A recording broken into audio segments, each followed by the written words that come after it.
आजच्या दिवसातली सगळ्यात महत्त्वाची बातमी वाल्मिक कराड। संतोष देशमुख हत्या प्रकरणानंतर फरार असलेला वाल्मिक कराड अखेर पोलिसांना शरण आला। गेले 22 दिवस पोलिसांच्या हाती न लागणारा कराड पुणे सीआयडी कार्यालयामध्ये पोहोचला। त्याआधीच त्याने सोशल मीडियावर एक व्हिडिओ सुद्धा शेअर केला। कराडच्या शरणागतीचा सगळा ड्रामा आणि त्यानंतरचं राजकारण यांचा आढावा घेणारा हा स्पेशल रिपोर्ट।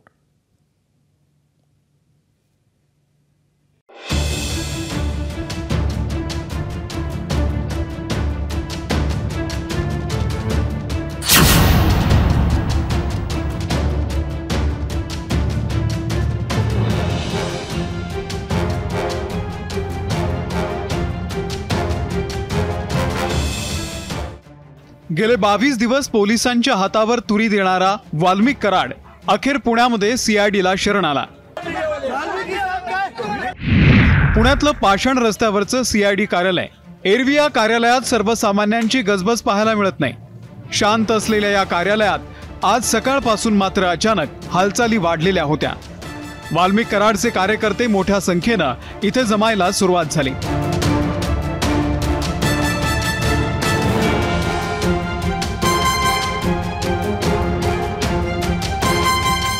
सकाळी 9 वाजता सकाळपासून इथे झालेली गर्दी लक्षात घेता पोलिसांनी कडेकोट बंदोबस्त लावला। माध्यम प्रतिनिधींनी सुद्धा या कार्यालयाच्या समोर मोर्चे बांधणी केली। पोलिसांची ही सगळी जय्यत तयारी पाहता वाल्मिक कराडच्या शरणागती संदर्भात सुरू असलेल्या चर्चांवर पुन्हा एकदा शिक्कामोर्तब झालं।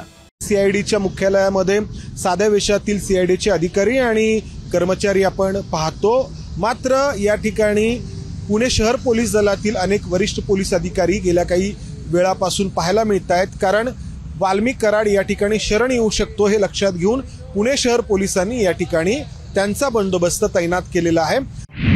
सकाळी 10 वाजता पुणे पोलीस दलातील उपायुक्त संदीप गिल आणि क्राईम ब्रांचचे उपायुक्त निखिल पिंगळे यांनी सीआयडी ऑफिसच्या बाहेरचा सुरक्षेचा आढावा घेतला।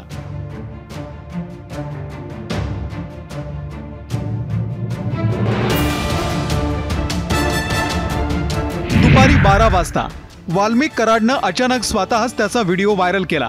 एबीपी माझानं सर्वप्रथम हा व्हिडिओ दाखवला। मी वाल्मिक कराड केज पोलीस स्टेशनला खोटी खंडणीची फिर्याद दाखल झालेली आहे। मला अटकपूर्वचा अधिकार असताना मी सीआयडी ऑफिस पुणे पाषाण रोड इथे सिलेंडर रोड आहे। संतोष भैया देशमुखांचे जे कोणी मारेकरी असतील त्यांना अटक करावी व त्यांना फाशीची शिक्षा द्यावी। राजकीय दोषापोटी माझं नाव त्याच्याशी जोडलं जात आहे। पोलीस तपासात जे निष्कर्ष निघाले, मी जर दोषी दिसलो तर न्यायदेवतांनी मला जे शिक्षा देईल ती मी भोगायला तयार आहे। दुपारी 12:15 वाजता हा व्हिडिओ आल्यानंतर अवघ्या काही क्षणात वाल्मिक कराड सीआयडी कार्यालयामध्ये आला। MH23 BG 2231 या पांढऱ्या रंगाच्या स्कॉर्पिओ N सिरीज खासगी गाडीमधून वाल्मिक कराड कार्यकर्त्यांच्या गर्दीमध्ये सीआयडी कार्यालयात आला। वाल्मिक कराडसह परळीतले 2 नगरसेवक सुद्धा उपस्थित होते। वाल्मिकांना हे सामाजिक कार्यकर्ते आहेत आणि हे सगळ्यांना देखवून राजकीय लोकांना, त्याच्यामुळे त्यांच्यावर नाव घ्यायला ते।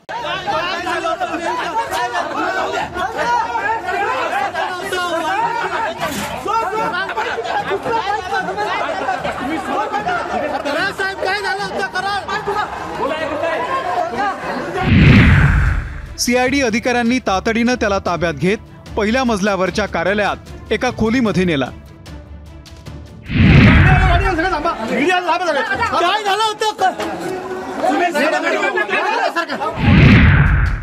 दुपारी 1 वाजता सीआयडीचे अतिरिक्त पोलीस महासंचालक प्रशांत बुर्डे यांनी स्वतः वाल्मिक कराडची चौकशी सुरू केली। वाल्मिक कराडला खंडणी प्रकरणामध्ये सविस्तर प्रश्न विचारण्यात आले। मात्र प्रश्नांचा प्रमुख रोख हा संतोष देशमुख हत्या प्रकरणाशी संबंधित होता।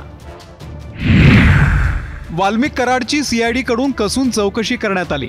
वैद्यकीय चाचणीनंतर कराड याला केज कोर्टामध्ये हजर केलं जाणार आहे। ब्युरो रिपोर्ट, एबीपी माझा।